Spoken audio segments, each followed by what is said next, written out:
കഴിഞ്ഞ ദിവസമുണ്ടായ ശക്തമായ മഴയിലാണ് ഇരട്ടി കരിയാലിൽ റോഡിലെ കോൺക്രീറ്റ് ഉൾപ്പെടെ ഒഴുകി വീടുകളിലേക്ക് ചെളിയും വെള്ളവും എത്തിയത്.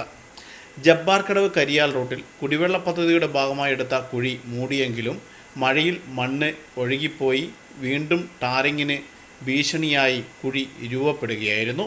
ഇത് ബന്ധപ്പെട്ടവർ ഇടപെട്ട് കോൺക്രീറ്റ് പ്രവൃത്തി നടത്തിയെങ്കിലും ഒറ്റ ദിവസം കൊണ്ട് ആ കോൺക്രീറ്റ് ഉൾപ്പെടെ ഒഴുകി കരിയാലിലെ പുളിയാനിക്കാട്ടിൽ ബെന്നി, തുണ്ടിയിൽ ബാബു തുടങ്ങിയവരുടെ വീടുകളിലേക്ക് കരിങ്കല്ലും മണ്ണും ഉൾപ്പെടെ ഒഴുകിയെത്തി. ചെളിവെള്ളം നിറഞ്ഞ് കിണറും മലിനമായി. ജനുവരി മാസത്തിൽ ജപ്പാൻ കുടിവെള്ള പദ്ധതിക്ക് വേണ്ടി ആണി കയറിയതാണ്. ആണി കയറിയപ്പോൾ ഞാൻ ചോദിച്ചു, ഇത് ഭയങ്കര വെള്ളം വരുന്ന ഇതിലെക്കൂടി നിങ്ങൾ ഇതിന് കോൺക്രീറ്റ് ചെയ്തില്ലെങ്കിൽ ഈ റോഡ് കംപ്ലീറ്റും പോകുമെന്ന് പറഞ്ഞു. അന്നേരം അവർ പറഞ്ഞു ഇത് പൈപ്പിട്ടാൻ്റെ പിറ്റേ ദിവസം തന്നെ ഇവർ കോൺക്രീറ്റ് ചെയ്യുന്ന പറഞ്ഞത്. എന്നിട്ട് ഇപ്പോൾ ഈ പെരുമഴയ്ക്ക് ഒന്നുമില്ലാത്ത അവസ്ഥ വന്നിട്ട് ഇവർ നമ്മുടെ ഈ ആൾത്താമസമുള്ള ഈ രണ്ട് വീടല്ല, ഇവിടെ കുറേ വീടുകളുണ്ട്.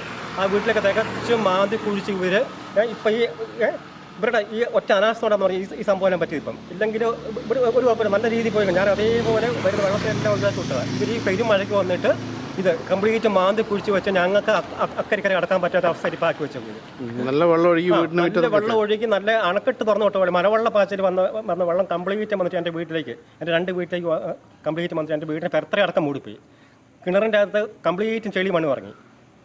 കല്ലുമണ്ണൊക്കെ കല്ലുമണ്ണ് തകച്ചും കംപ്ലീറ്റ് ഈ കാണുന്ന തകച്ചും കല്ലുമണ്ണ് എൻ്റെ വീടിൻ്റെ ഈ പരിസരം തകച്ചും കണ്ട് രണ്ട് വീടിൻ്റെ താഴത്തെ വീടിൻ്റെ അതുപോലെ താഴത്തെ വീടിൻ്റെ. കുടിവെള്ളത്തിനായി പൈപ്പ് സ്ഥാപിച്ചതിന് എടുത്ത കുഴിയുടെ മുകളിൽ മഴക്കാലത്തിന് മുൻപേ തന്നെ കോൺക്രീറ്റ് പ്രവൃത്തി നടത്തി വെള്ളം ഒഴുകിപ്പോകാനുള്ള സംവിധാനം ഒരുക്കേണ്ടതായിരുന്നു. റോഡിന് ഇരുവശവും ഓവുചാൽ ഉൾപ്പെടെ നിർമ്മിക്കാത്തതും റോഡരികിലെ വീട്ടുകാർക്ക് വളരെയേറെ ബുദ്ധിമുട്ടാണ് സൃഷ്ടിക്കുന്നത്. ന്യൂസ് ബ്യൂറോ, ഇരട്ടി.